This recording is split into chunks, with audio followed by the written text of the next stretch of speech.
Hi అండి. అందరికీ నమస్కారం. Welcome to my channel. అందరూ ఎలా ఉన్నారండి? బాగున్నారు కదా! అందరూ బాగుండాలని, సంతోషంగా ఉండాలని కోరుకుంటున్నాను. మేము కూడా బాగున్నాం. ఈరోజు వీడియో వచ్చేసి చికెన్ గోంగూరని ఎలా తయారు చేయాలో చూపించబోతున్నానండి. నోటికి పుల్ల పుల్లగా, కారంగా, మసాలా ఫ్లేవర్స్‌తో భలే ఉంటుంది కదండీ! ఇది రైస్, రోటీ, చక్కగా పులావ్ చేసినప్పుడు ట్రై చేయండి. చాలా బాగుంటుంది. మరైతే ఇప్పుడు దీని తయారీ విధానం చూసేద్దామా? ముందుగా 2 కట్టల గోంగూరను తీసుకున్నాను. చక్కగా వాష్ చేసిన తర్వాత కాడలు తీసేసి ఆకులను వేరు చేసేసుకోవాలి.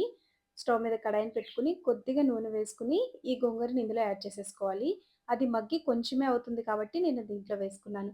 ఆకులు గనుక కొంచెం ముదురుగా అనిపిస్తే గనక ఇలా ఒక హాఫ్ టీ గ్లాసుడంత నీళ్లను పోసుకొని దీనిలోకి ఒక పండిన టమాటో వేసుకోవాలి. అట్లాగే 3-4 పచ్చిమిర్చిని కూడా వేసుకోవాలి. గోంగూర పులుపుదనానికి ఈ పచ్చిమిర్చి ఫ్లేవరు, టమాటా చక్కగా యాడ్ అయ్యి బావుంటుందనమాట. అంటే పులుపుదనాన్ని చక్కగా అడ్జస్ట్ చేస్తుంది. మూత పెట్టుకొని మంటను సిమ్‌లో పెట్టేసి ఉడికించుకోవాలి. మధ్య మధ్యలో కలుపుకుంటూ.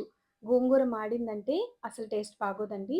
ఈ విధంగా మధ్య మధ్యలో కలుపుకుంటూ ఉండాలి. చూసారు కదా! స్పూన్‌తోనే చక్కగా మ్యాష్ అయిపోతుంది. లేదంటే పప్పు గుత్తితో చక్కగా రుబ్బుకొని పెట్టేసుకోండి. ఇప్పుడైతే 1 కేజీ చికెన్‌ని నిమ్మకాయ, ఉప్పు వేసి కడిగి పక్కన పెట్టేసుకోండి. ఇప్పుడు మెయిన్ ప్రాసెస్‌కి వెళ్ళిపోదాము. ముందుగా స్టవ్ మీద కడాయిని పెట్టేసుకొని దీనిలోకి 3 టేబుల్ స్పూన్ దాకా శనగ నూనె వాడుతున్నాను. ఏదైనా వాడొచ్చు.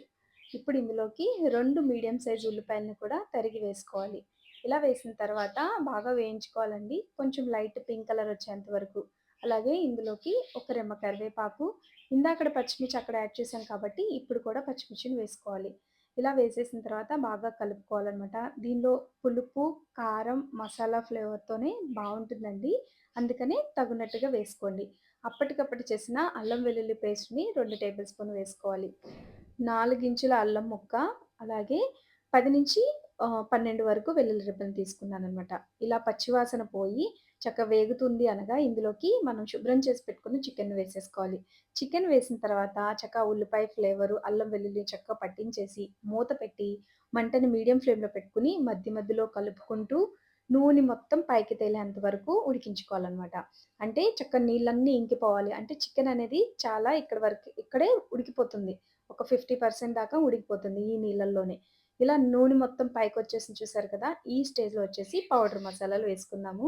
రుచికి తగినంత ఉప్పును వేసుకోవాలి. నేను గళ్ళుప్పు వేసుకున్నాను. అలాగే ఇందులోకి చిటికెడు పసుపుని, 2-3 టేబుల్ స్పూన్ దాకా కారం పడుతుంది. ఒకవేళ స్పైసీ ఎక్కువగుంటే చూసి అడ్జస్ట్ చేసుకోండి. హాఫ్ టేబుల్ స్పూన్ దాకా జీలకర్ర పొడి, అలాగే ఒక పెద్ద టేబుల్ స్పూన్ దాకా ధనియాల పొడిని వేసుకొని ఈ మసాలాలు మొత్తం చక్కగా పట్టించుకోవాలి. కారం, పులుపు అనేది దీనికి చాలా ఇంపార్టెంట్ అండి. మసాలా ఫ్లేవర్. ఇలా కలిపేసిన తర్వాత చికెన్ ముక్కలకి మంచిగా పట్టించేసి ఇందులోకి వాటర్‌ని పోసుకోవాలి. కారం వేసిన తర్వాత అడుగనేది పడుతూ ఉంటుంది కాబట్టి ఎక్కువ సేపు ఉంచమాకండి. వెంటనే నీళ్లు పోసేసుకొని, మూత పెట్టుకొని ఇంకొక 10 నిమిషాల పాటు మీడియం ఫ్లేమ్‌లో ఉడికించుకుంటే ఇలా చక్కగా నూనె పైకి వచ్చేస్తుంది చూసారా? చక్కగా చికెన్ కూడా ఉడికిపోయిందనమాట. ఇలా వచ్చిన తర్వాత గ్రేవీ కూడా చూసారా థిక్‌గా వచ్చింది. మనం ఉల్లిపాయ పేస్ట్ కూడా వేయలేదు. చక్కగా ఉల్లిపాయ ముక్కలతోనే చక్కగా గ్రేవీ అనేది వచ్చింది. లాస్ట్‌లో కొద్దిగా దీనిలోకి గరం మసాలాను కూడా వేసేసుకొని, కొద్దిగా కొత్తిమీరను కూడా వేసుకొని, ఈ 2 ఫ్లేవర్స్ కూడా చక్కగా చికెన్‌కి పట్టాలనమాట. మనం గోంగూర ఏసిన తర్వాత ఆ ఫ్లేవరే ఎక్కువ తెలుస్తుంది. అందుకే ముందుగానే గరం మసాలా, కొత్తిమీరని కూడా వేసేసుకొని, ఒకసారి కలుపుకొని, గ్రేవీ కూడా చక్కగా దగ్గర పడిపోతుంది కదా! ఈ స్టేజ్‌లో మనం ముందుగా రుబ్బి పెట్టుకున్న గోంగూరను వేసుకోవాలండి. గోంగూర మిక్సీ చేయబాకండి. ఇట్లా రుబ్బి పెట్టుకుంటేనే బావుంటుంది. అలాగే మనం లిక్విడ్‌గా ఉన్నప్పుడు మాత్రమే గోంగూరను వేయాలి. పూర్తిగా చికెన్ ఉడికిన తర్వాత మాత్రమే గోంగూరను వేయాలి. ఈ 2 కొంచెం జాగ్రత్తగా వేసుకుంటే కూరనేది బెస్ట్ టేస్ట్ ఉంటుందండి. చాలా చాలా బావుంటుంది. మీరు తప్పకుండా ట్రై చేయండి. గోంగూర వేసిన తర్వాత ఇంకొక 2 నిమిషాల పాటు మగ్గించుకోవాలి. ఇంకొంచెం దగ్గరకొచ్చేసి ఆయిల్ పైకిలా వచ్చేసింది కదా! ఈ స్టేజ్‌లో స్టవ్ ఆఫ్ చేసేసుకొని సర్వ్ చేసుకోవటమే. చూసారు కదా! చాలా సింపుల్‌గా రెడీ అయిపోయింది. ఇలా చిన్న చిన్న టిప్స్ పాటిస్తూ కమ్మనైన గోంగూర చికెన్‌ని ఇంట్లో మీరు ట్రై చేసేయండి. మీరు చేసిన తర్వాత మీకెలా కుదిరిందో నాకు కామెంట్ ద్వారా తెలియపరచండి. ఇట్లాంటి సింపుల్ అండ్ ఈజీ రెసిపీస్ కోసం నా ఛానెల్‌ని సబ్స్క్రైబ్ చేయండి. ఇలాగే నన్ను సపోర్ట్ చేసినందుకు మీ అందరికీ నా ధన్యవాదాలు.